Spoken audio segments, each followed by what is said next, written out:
ஐக்கிய அரபு அமீரகத்தில் ஹுஜைரா என்ற இடத்தில் உள்ள எண்ணெய் வயலில் ட்ரோன் தாக்குதலை ஈரான் நடத்தியுள்ளது. தங்களுக்கு எதிரான தாக்குதலில் அமெரிக்காவுக்கு வளைகுடா நாடுகள் நேசக்கரம் நீட்டியதால் இந்த தாக்குதலானது நடத்தப்பட்டுள்ளது. கூடுதல் விவரங்களோடு இணைகிறார் நமது செய்தியாளர் மதியழகன். வணக்கம் மதியழகன், விவரம். ஈரான் தற்பொழுது தொடர்ந்து தங்கள் மீது தாக்குதல் நடத்தி இஸ்ரேல் மற்றும் அமெரிக்காவுக்கு எதிராக தொடர்ந்து தாக்குதல் நடத்தி வருகிறது. அது மட்டுமல்லாமல் தங்களுக்கு எதிரான தாக்குதலில் அமெரிக்காவிற்கு நேசக்கரம் நீட்டிய நாடுகள் மீதும் ஈரான் தொடர்ச்சியாக தாக்குதலானது தற்பொழுது நடத்தி வருகிறது. இந்த நிலையில் ஐக்கிய அரபு அமீரகத்தில் இருக்கக்கூடிய ஹுஜைரா என்ற பகுதியில் உள்ள எண்ணெய் வயல் மீது தற்பொழுது தாக்குதல் நடத்தி இருக்கிறது ஈரான். ஏவுகணை ஏவி இந்த தாக்குதலானது நடத்தப்பட்டு இருக்கிறது.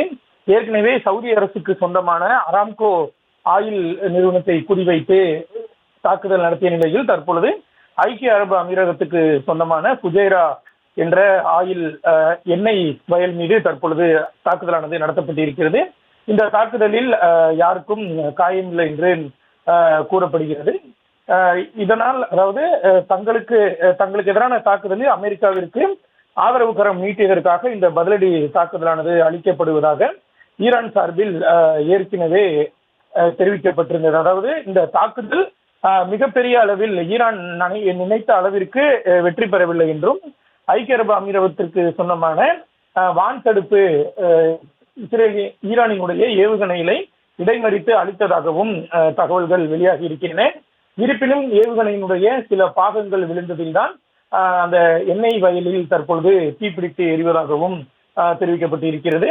அந்த தீயும் தற்பொழுது கட்டுப்படுத்தப்பட்டுள்ளதாகவும் வழக்கமான பணிகள் அந்த எண்ணெய் வயலில் நடைபெற்று வருவதாகவும் தகவல்கள் வெளியாகி வருகின்றன. விவரங்களுக்கு நன்றி மதியழகன்.